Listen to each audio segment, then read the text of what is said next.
नमस्कार।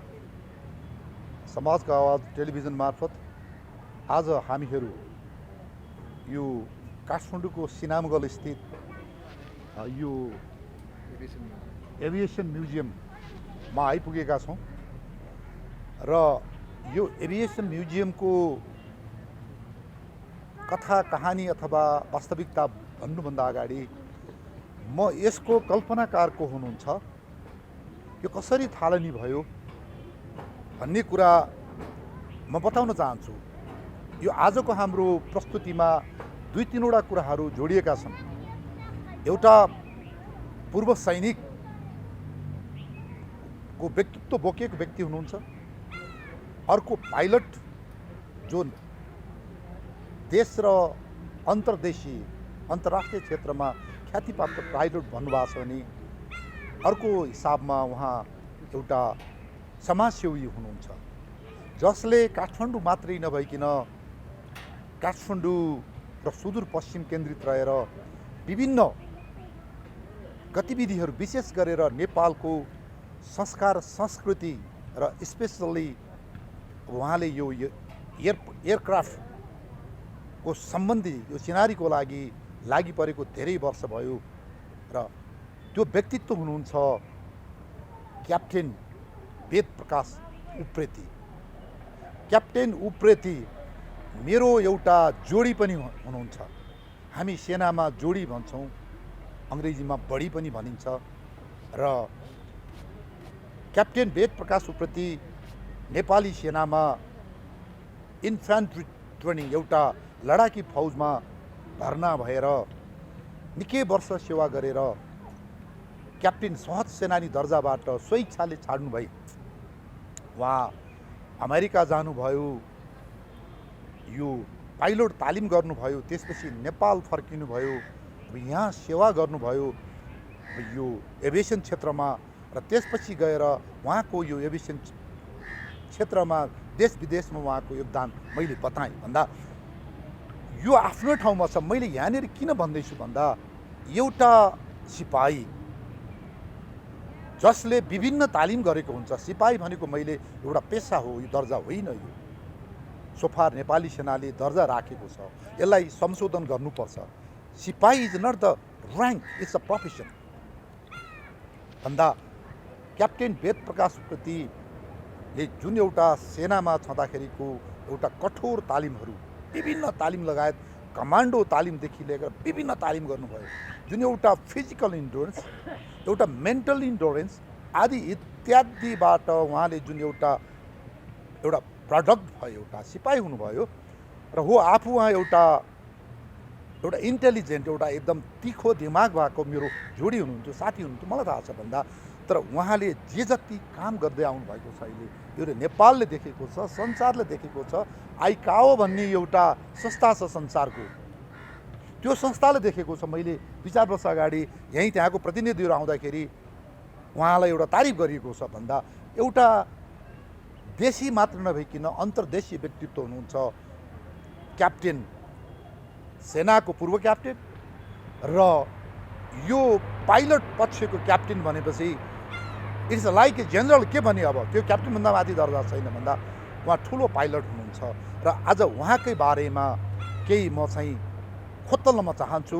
मैले क्याप्टेन वेद उप्रेतीलाई मैले स्वागत गरेँ। कृपया क्याप्टेन वेद, तपाईँले आफूलाई चिनाउनु पर्दाखेरि के भन्न चाहनुहुन्छ? म 2040 सालबाट नेपाल आर्मीमा क्याप्टेन 12 वर्ष सेवा गरेँ। त्यसपछि नेकन इयरमा 8 वर्ष क्याप्टेन भएर सेवा गरेँ र नेपालका विभिन्न पर्यटकीय स्थलहरूमा उडान भरे र 2004बाट नेकन इयर बन्द भएपछि इन्डियाको डेकन इयर र किङफिसर एयरलाइन्समा 2004देखि 2012सम्म प्रशिक्षक पाइलटको रूपमा र सिमुलेटर इन्स्ट्रक्टरको रूपमा काम गरेँ। 2012 पछि इन्डोनेसियामा लायन इयर अन्तर्गत विङ्स इयरमा प्रशिक्षक pilot, CRM instructor, simulator instructor, इक्जामिनरको रूपमा कार्य गरी 2020 पछि कोरोना आइसकेपछि कोभिड-19 सुरु भएपछि 2021बाट मार्चबाट चाहिँ इन्डियाको एयर इन्डिया अन्तर्गत एलायन्स एयरमा प्रशिक्षक पाइलटको रूपमा काम गरिरहेको छु र साथै विभिन्न पुस्तकहरू खास गरी टुरिज्म बुक्स कफी टेबल बुक्सहरू प्रकाशित र फोटोग्राफी र लेखेको छु। होइन, अब मैले तपाईँको एकाडेमिक प्लस अब यो क्युरेटोरियल काम पनि म्युजियम सम्बन्धी मैले आफूले आँखाले पनि देखेको छु। अलिकति यो फौजीको नाताले तपाईँले नेपाली सेना उतिखेरको शाही नेपाली सेनालाई फर्किनु पर्दाखेरि अलिकति यहाँको चाहिँ मूल्याङ्कन छोटोमा मैले आशा राखेको छु। अब कुनै पनि देशको आर्मी भनेपछि एउटा चाहिँ ब्याकबोन, एउटा सबभन्दा एट्र्याक्टिभ प्रोफेसन हो। त्यसै हिसाबले मैले आइएससी गरिसकेपछि आइएससीमा फर्स्ट डिभिजन पास गरेको थिएँ र त्यसै हिसाबले चाहिँ नेप्लिज रोयल नेप्लिज आर्मीमा, त्यस बखतको रोयल नेप्लिज आर्मीमा अफिसर भएर एउटा चाहिँ राम्रो सोल्जर हुने मन लाग्यो र मैले त्यसपछि चाहिँ 2040मा आर्मी जोइन गरेको हुँ र आर्मीकै ट्रेनिङले जुन चाहिँ मोटिभेसन, एकदमै गाह्रो किसिमको चाहिँ कमान्डो ट्रेनिङदेखि लिएर विभिन्न किसिमका ट्रेनिङले मलाई यति स्ट्रङ विल पावर बनाइदियो कि त्यसकै कारणले मैले विभिन्न किसिमका इनोभेटिभ आइडियाहरू सँगालेर aviation museum Kathmandu, aircraft museum Dhangadhi हुँदै महेन्द्र म्युजियम स्थापना गर्न सफल भएको छु। मलाई खुसी लाग्यो। तर यहाँले कसरी मोटिभेटेड हुनुभयो, सबैभन्दा कसरी प्रेरणा मिल्यो? यहाँ चाहिँ एउटा पाइलट, त्योभन्दा अगाडि फौजी जागिर, तर तपाईँले चाहिँ अब अहिले यो म्युजियममा जुन लाग्नु भएको छ, जुन मैले यसो हेर्दाखेरि तपाईँको पेसाभन्दा अलिकति अलुफ, अलिकति छुट्टै किसिमको चाहिँ देखिन्छ। How you were motivated? Main चाहिँ आर्मीले चाहिँ एउटा कन्फिडेन्ट र फिजिकली स्ट्रङ, मेन्टली अलर्ट खालको एउटा चाहिँ ट्रेनिङ दिएको छ र एभिएसनले, जुन म चाहिँ पाइलट प्रोफेसनले चाहिँ म ट्रेभल गर्न रुचाउने र फ्लाइङ सम्बन्धी विभिन्न कुराहरूले आकर्षित गर्यो र आफू एकदमै ट्रेभल गर्ने भावनाले चाहिँ फोटोग्राफीमा पनि इन्ट्रेस्ट भयो र फोटोग्राफीमा इन्ट्रेस्ट भएपछि एउटा फोटो ग्यालरी स्थापना गर्ने इच्छा जाग्यो र त्यसै अनुसारले चाहिँ पाइलट त म आफू छँदै थिएँ अनि ग्राउन्डेड जहाजलाई चाहिँ हामीले त्यसलाई चाहिँ एभिएसन म्युजियम, एयरक्राफ्ट म्युजियमका रूपमा स्थापना गर्न यो सबैले चाहिँ सहयोग गरेको छ। मैले यहाँलाई के पनि अनुरोध गरेँ भने अलिकति विस्तृतमा यो काठमाडौँको एभिएसन म्युजियम, धनगढीको एयरक्राफ्ट म्युजियम र अहिले तपाईँले महेन्द्रनगरमा खोलेको म्युजियमको बारेमा अलिकति विस्तृतमा, अब यो त देखियो, यो के हो, त्यसपछि त्यो के हो र त्यो किनभने दर्शकले त अलिकति बुझ्न चाहन्छन्, अलिकति बताइए। मेन चाहिँ कस्मिक एयरको जहाज फोकर 100 ग्राउन्डेड भएपछि हामीले त्यसमा चाहिँ photo gallery plus aviation museum स्थापना गर्नलाई पहल गऱ्यौँ र त्यसलाई चाहिँ हामीले धनगढीमा चाहिँ स्टार्ट गऱ्यौँ 2017मा, करिब 8 वर्ष पहिले हामीले त्यहाँ स्थापना गरेको हो। त्यसकै कारणले जब यो कस्मिक टर्किस एयरलाइन्सको एयरबस 330 यो वाइड बडी जहाज हो, यो ग्राउन्डेड भएपछि हामीलाई चाहिँ निकै आइडिया भइसकेको थियो एभिएसन म्युजियम सम्बन्धी र हामीले टर्किस एयरलाइन्ससँग कुरा गऱ्यौँ र सिभिल एभिएसन अथोरिटी अफ नेपालसँग सहकार्य गरेर यो एभिएसन म्युजियम काठमाडौँ स्थापना भएको हो। दुईटा म्युजियम स्टार्ट भइसकेपछि चाहिँ महेन्द्र म्युजियम आफ्नै जग्गामा हामीले ट्रस्टलाई डोनेट गरेर महेन्द्रमा पनि विभिन्न थिममा, बेग्लै थिममा चाहिँ हामीले स्थापना गरेका छौँ र अब आएर इमिडिएटली हामीले नेपालगञ्जमा अर्को एउटा एभिएसन म्युजियम स्टार्ट गर्ने सोच बनाएका छौँ र धनगढीमा एभिएसन सेन्टर स्थापना हुनेछ। त्यस हिसाबले हामी 4 ठाउँमा एभिएसन म्युजियम प्लस बेग्लै फोटोग्राफी म्युजियम महेन्द्रमा जुन छ त्यो म्युजियम स्थापना गरेका छौँ। यसको मुख्य उद्देश्य चाहिँ विद्यार्थीहरूलाई, खास गरी विद्यार्थीहरूलाई चाहिँ मोटिभेट गर्ने र एउटा त्यो क्षेत्रमा एउटा चाहिँ टुरिस्ट डेस्टिनेसन स्थापना गर्नु हो। तपाईँले यसबाट आएको आम्दानीबाट कुनै सामाजिक काम पनि गर्दै हुनुहुन्छ, कतै चाहिँ डोनेट गर्दै हुनुहुन्छ भनेको मैले सुनेको थिएँ, त्यो के यो सत्य हो? त्यो चाहिँ खासमा धनगढीमा हामीले स्थापना गरिसकेपछि चाहिँ र यस म्युजियमबाट आएको पैसाले हामीले चाहिँ क्यान्सर पेसेन्टलाई खास गरी सहयोग गरेका थियौँ सुरुमा, तर कोभिड-19 आएपछि चाहिँ यो आफै अहिले चाहिँ लसमा छ खासमा म्युजियम। त्यस हिसाबले चाहिँ अहिले चाहिँ हामीले त्यो प्रोग्राम चाहिँ रोकेका छौँ कोभिड आइसकेपछि, किनभने म्युजियम पुरै बन्द थियो र त्योभन्दा पहिला हामीले विभिन्न व्यक्तिहरूलाई 50,000 रुपियाँसम्म क्यान्सर पेसेन्टलाई सहयोग गरेका छौँ। अब मैले अन्तमा आएँ, तपाईँले लेख्नु भएको किताब अलि छिटो भनिदिनु भयो। हजुर। अब आम दर्शकको लागि एउटा मेमोरीको लागि तपाईँले लेखेको किताबहरूको एकचोटि फेरि भनिदिनुहोस् न। मेन चाहिँ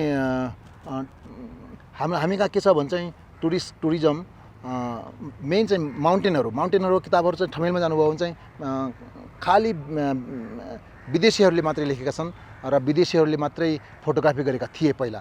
अब अहिले आएर चाहिँ 1-2 जनाले हामीले चाहिँ नेपालीहरूले लेखेका छौँ र केही वर्ष पहिलेसम्म पनि पुरै ठमेल विदेशीहरूको किताबहरूले भरिएको थियो। त्यसलाई हामीले चाहिँ माउन्टेन हाम्रो क्यामेरा हामीसँग पनि छ, जहाज हामी उडाउँछौँ भने चाहिँ एरियल फोटो लिएर त्यस्ता खालका किताबहरू निकाल्ने मैले सोच बनाएँ र त्यसै अनुसार सबभन्दा पहिला ब्युटिफुल माउन्टेन्स अफ नेपाल 1998 मा निकालिएको हो। त्यसपछि एभरेस्ट फ्रम द इयर जुन चाहिँ 8वटा एडिसन बिक्री भइसकेको छ र त्यो चाहिँ 25,000 किताब बिक्री भएको छ, जसमध्ये जापानिज एडिसन 2टा एडिसन निक्लेको छ र फ्रेन्च एडिसन पनि त्यसमा चाहिँ निकालेका थियौँ। त्यो चाहिँ एभरेस्ट फ्रम द इयर। त्यसपछि त्यसैलाई चाहिँ त्यो निकै सफल भइसकेपछि चाहिँ 360 degree Everest from pilots I view, यसमा सबै एरियल फोटोहरू चाहिँ समावेश गरिएका छन्। त्यसपछि हामीले Annapurna circuit from the sky भनेपछि अन्नपूर्ण सर्किटको चाहिँ जुन फोटोहरू छन् त्यसलाई लिएर हामीले Annapurna circuit from the sky भन्ने किताब निकाल्यौँ। त्यस्तै नेपाल फ्रम द स्काई भन्ने चाहिँ नेपालभरिको चाहिँ फोटोहरू चाहिँ आकाशबाट खिचेका फोटोहरू चाहिँ राखेर नेपाल फ्रम द स्काई भन्ने किताब निकालेको छ। त्यस्तै फार वेस्ट नेपाल भन्ने किताब हामीले चाहिँ त्यो तलबाट पनि फोटोहरू छन्, फार वेस्ट नेपालको किताब निकालेका छौँ। र त्यस्तै अब अरू किताबहरू पनि लाइनमा छन्, तर कोभिड-19ले त्यो प्रोजेक्ट चाहिँ अलि डिले भएको छ। इमेजिनिङ फार वेस्ट नेपाल भन्ने किताबहरू तुरुन्तै निकाल्न गइरहेका छौँ। अब इट्स अ सुपर लास्ट। हजुर, I would like to make you question. हजुर, अब हाम्रो नेपालमा यो म्युजियम संस्कार संस्कृतिहरूको विषयमा नेपाल सरकारले ध्यानै दिएको छैन भन्छु, किनभने म आफै पनि नेपाल म्युजियम एसोसिएसनको अध्यक्ष छु अहिले। अब आर्मी म्युजियमको आम द फर्स्ट क्युरेटर, तर पटक्कै ध्यान दिएको छैन भन्न सक्छु मैले। म भन्न सक्छु चिजहरू भन्दा तपाईँले जुन व्यक्तिगत एउटा प्रयासमा यति धेरै राम्रो काम गर्नु भएको छ भन्दा यो म्युजियम क्षेत्रमा तपाईँले नेपाल सरकारलाई के सुझाव दिन चाहनुहुन्छ? मेन चाहिँ सरकारले चाहिँ यसलाई हेर्नुपर्छ। यदि त्यो गरिएन भने चाहिँ धेरै लामो समयसम्म यो प्राइभेट म्युजियमहरू या सहकार्य गरिरहेका म्युजियमहरू सर्भाइभ हुन सक्दैनन्। त्यसैले चाहिँ यसलाई अझ चाहिँ आकर्षक एउटा टुरिस्ट डेस्टिनेसन बनाउने हो भनेपछि चाहिँ नेपाल सरकारले सहयोग गर्नैपर्छ।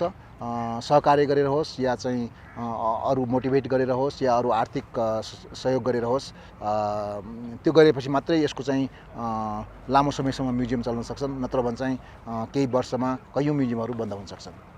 Captain Ved, I wish you all the best. यहाँको चाहिँ मैले उज्जवल भविष्यको कामना गर्छु र तपाईँले अरू क्षेत्रमा पनि पूर्वतिर पनि हेरिदिनुहोस्।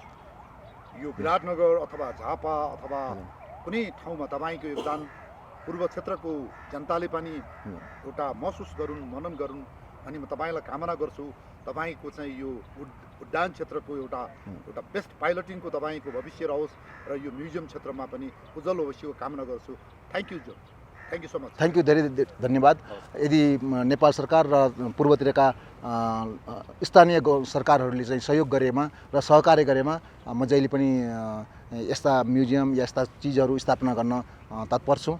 यो बोल्ने मौका दिनुभएकोमा ब्रिगेडियर प्रेम सिंह बस्नेतज्यूलाई धेरै धेरै धन्यवाद। नमस्कार, थ्याङ्क यू। म्युजियम घुम्न आएको जस्तो लाग्यो।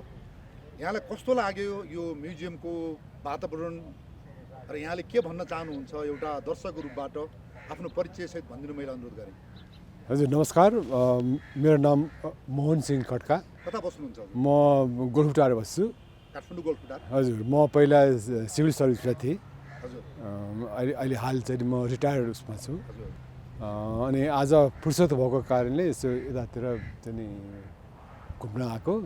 अनि अब यो म्युजियम जुन छ एयरक्राफ्ट म्युजियम, यो फिल्डमा अरूले हात हाले पनि छैन, भोलि अरूले हात हाल्न जस्तो पनि लाग्दैन। तर यो एउटा चाहिँ एयरक्राफ्ट म्युजियम भनेर चाहिँ एउटा नेपाली जनतालाई यसो चाहिँ एउटा नमुनाको रूपमा भए पनि देखाउनु चाहिँ उहाँले जुन यो चाहिँ मौका उहाँले दिनुभयो अथवा यसलाई क्रिएट गर्नुभयो, यसको लागि उहाँलाई धन्यवाद दिनैपर्छ। मैले मोहनसिंह खड्काज्यू भन्दाखेरि मैले के आदाय भन्दा मैले कतै यहाँको चाहिँ सामाजिक कार्यहरूको पनि मैले कतै पढेको थिएँ, सुनेको थिएँ। यहाँ के संस्थाहरूसँग आबद्ध हुनुहुन्छ, के सामाजिक कार्यतिर नि लाग्नु भएको छ यहाँ? हजुर, अलिअलि छु। अब यो अहिले जुन मस्टो कुलदेवता प्रतिष्ठान एउटा नयाँ संस्था छ। यो संस्था नयाँ त भन्दाखेरि 3-4 वर्ष भयो। अनि यसको अहिले हाल अध्यक्ष म छु र अनि खड्का क्षेत्रीहरूको विभिन्न सङ्गठनहरू म छु र क्षेत्रीय समाज महासङ्घमा पनि म सल्लाहकारको रूपमा छु। त्यसै गरी म विभिन्न उसमा चाहिँ मैले चाहिँ अब आफूले केही गर्न सक्ने चाहिँ गरिरहेको छु। हस्, यहाँलाई धन्यवाद।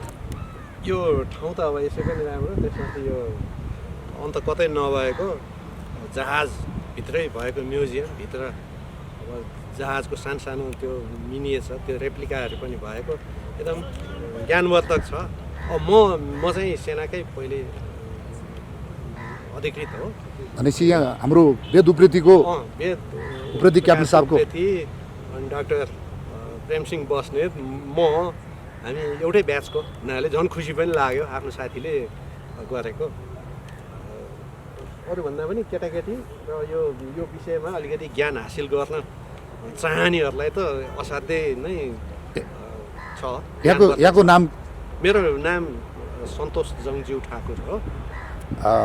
भनेपछि यहाँले हामी एउटै ब्याचको साथी हो, परिपाटी एउटै ब्याचमा छिरेको। ल, यहाँलाई धन्यवाद। मेरो नाम गुप्तबहादुर खत्री हो।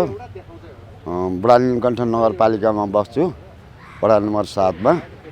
यो म घुम्न आएको यो जहाज चाहिँ नि अन्त अरू ठाउँमा कहीँ नभएको जहाज हो, यहाँ मात्रै हो। म अरू मान्छेहरूलाई पनि यो सबै मान्छेले चाहिँ जहाज चढेको हुँदैन, अरू मान्छेलाई पनि म यो हेर्नु भनेर भन्छु।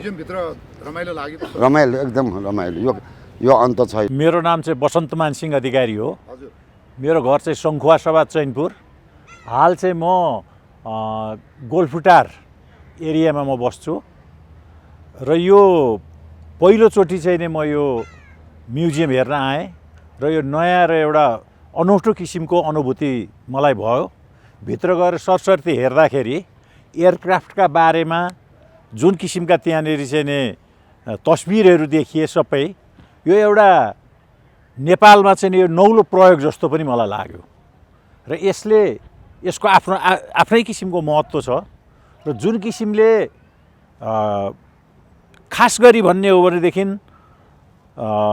नआगन्तुक मान्छेहरू जो पर्यटकहरू आउँछन् गाउँघरतिरबाट आएका, उनीहरूका लागि त यो एउटा अचम्मको चिज जस्तो पनि यो देखिन्छ। र यो खास गरी केटाकेटीहरूले यो हेरिसकेपछि त झन् राम्रो इन्जोय गर्छन्। त्यहाँ साना चाहिँ नि जहाजहरूको चाहिँ त्यो देखेपछि केटाकेटीले बहुत इन्जोय गर्दा रहेछन्। अहिले मैले त्यहाँनिर यसो हेरेँ र समष्टिगत रूपमा भन्नुपर्दाखेरि यो म्युजियम नेपालको लागि एउटा नयाँ प्रयोग हो र यसको आफ्नो चाहिँ नि विशेषता र महत्त्व छ भन्ने मलाई लागेको छ। खुसी लाग्यो। यहाँ चाहिँ चैनपुर शङ्खसभा एउटा पर्यटकीयको एउटा धार्मिक ठाउँको मान्छे हुनु रहेछ। त्यो एउटा त्यहाँको चैनपुर र शङ्खसभाको प्रख्याति, त्यहाँको पर्यटकीय क्षेत्र अनि के मुख्य होला यहाँले केही हामीलाई बताइदिनु। खास गरी भन्ने हो भनेदेखि त शङ्खुवा सभाको सबभन्दा ठुलो पर्यटनको क्षेत्र भनेको त संसारको 5औँ सबभन्दा ठुलो शिखर मकालु हिमाल त्यही नै छ। त्यस्तै किसिमले सभापोखरी एउटा धार्मिक स्थल छ, त्यहाँ धार्मिक पर्यटकहरू पनि धेरै जान्छन्। त्यस्तै किसिमले पर्यटकहरूको लागि गुफा पोखरी भन्ने पनि छ र चैनपुरमा सबभन्दा बढी खास चाहिँ के हो भनेदेखि सिद्धकाली भगवती, जहाँ सतीदेवीको दाहिने आँखा पतन भएको हो र स्वस्थानीमा पनि यो चैनपुरको सिद्धकाली भगवतीको चाहिँ प्रशस्तिहरू त्यसमा बहुत पाइन्छ र धार्मिक पर्यटन र अन्य पर्यटनको क्षेत्रमा त शङ्खुवा सभा अत्यन्त महत्त्वपूर्ण छ। त्यस्तै किसिमले त्यहाँनिर चाहिँ रुद्राक्षको पनि उत्पादन हुन्छ। त्यो नयाँ एउटा किसिमको चाहिँ त्यहाँ त्यसको चाहिँ उद्योग र व्यवसायहरू पनि छ।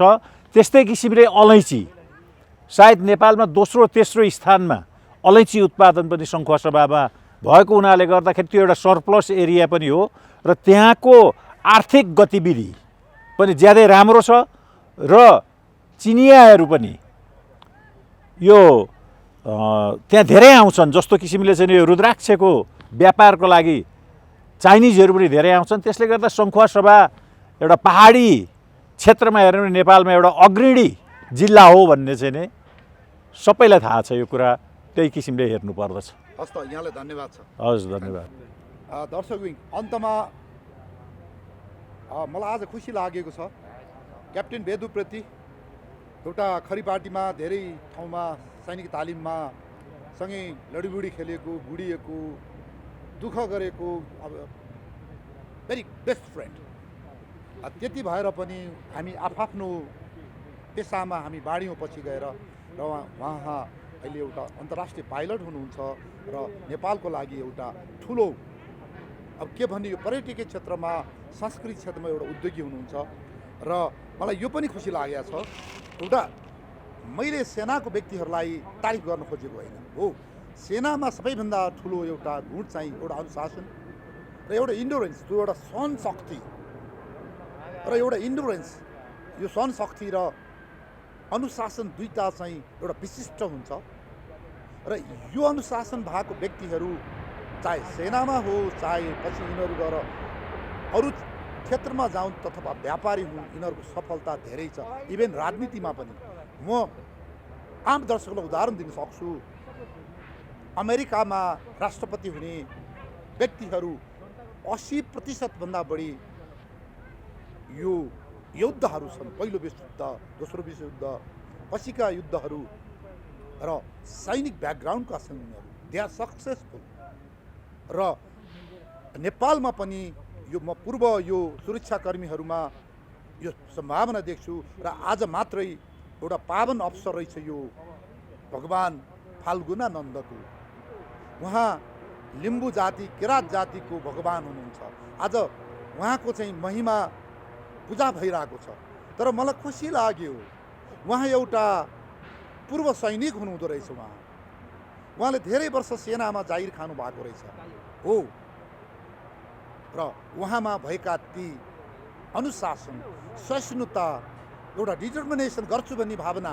यी आदि इत्यादिले भएर उहाँ आज एउटा भगवानको रूपमा एउटा उहाँको अवतार भएको छ भन्दा मैले भन्छु यो सबै एउटा सैनिकपनले अनुशासनले गर्दा समेत यो सम्भव भएको हो र क्याप्टेन बेदुप्रतिको आगामी दिनमा अरू पनि यस्ता कार्यहरू हुँदै जाउन् म नेपाल म्युजियम एसोसिएसनको अध्यक्ष पनि हुँ मैले संसारभरिको म्युजियमको यो शाखाहरूमा म घुमेको छु म अहिले पनि युरोपियन म्युजियमहरूको एउटा कार्यकारी म चाहिँ एउटा सदस्य छु तर मेरो देशको नेपाल सरकारले यो म्युजियम संस्कार संस्कृतिमा पटक्कै हेरेको छैन यो जुन चाहिँ पर्यटन मन्त्रालयले एउटा पुरातत्व विभागको अन्तर्गत म्युजियमहरू राखिदिएको छ सङ्ग्रहालय यो गल्ती छ यो सङ्ग्रहालयको के अरे यो पुरातत्व विभाग अन्तर्गत कहिल्यै पनि संसार म्युजियम राखिँदैन यो आर्कियोलोजी र म्युजियमोलोजी यो दुईटा फरक चिज हुन्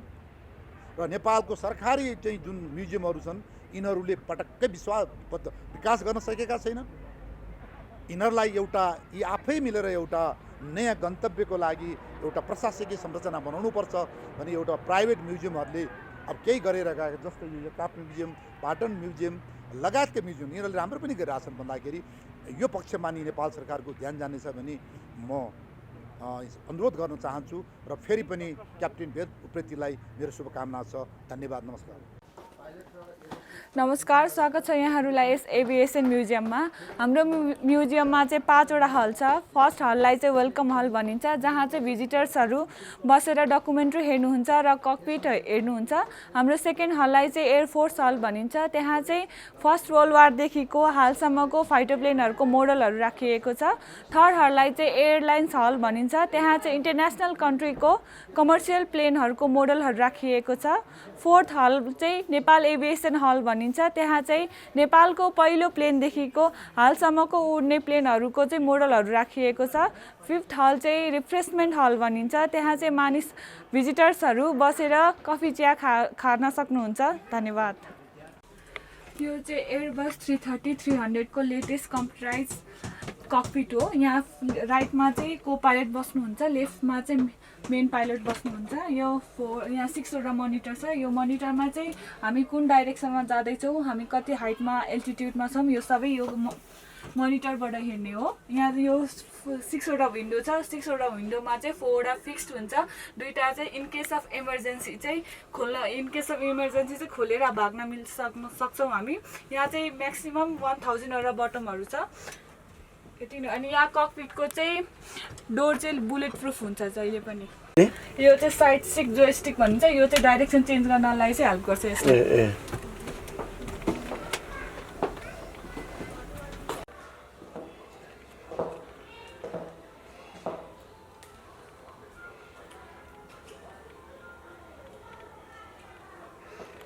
यो चाहिँ वर्ल्डको सबैभन्दा फर्स्ट प्लेनको डिजाइन हो राइट ब्रदर्सले बनाउनु भएको 1903 मा अनि यो चाहिँ पोचोक इन्जिनियरिङ कलेजको स्टुडेन्टले चाहिँ यो काठको मोडल बनाउनु भएको यही मोडललाई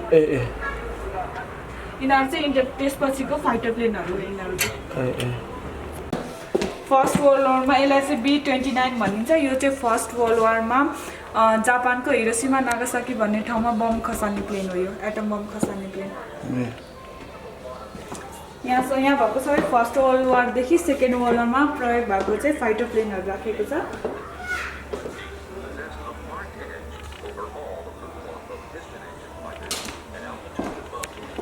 एयरबस 380 को डबल डेकर प्लेन हो यसमा चाहिँ म्याक्सिमम प्यासेन्जर चाहिँ 853 म्याक्सिमम प्यासेन्जर आउँछ यसमा चाहिँ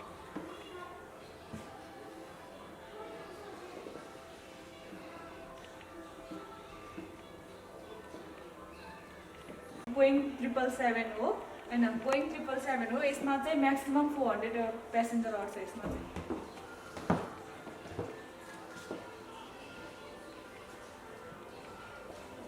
यसरी प्लेन हो इन्टरनेसनल अहिले पनि छ यो छ सर यो कहाँ चलिरहेछ सर जापान दुबई अरु त कता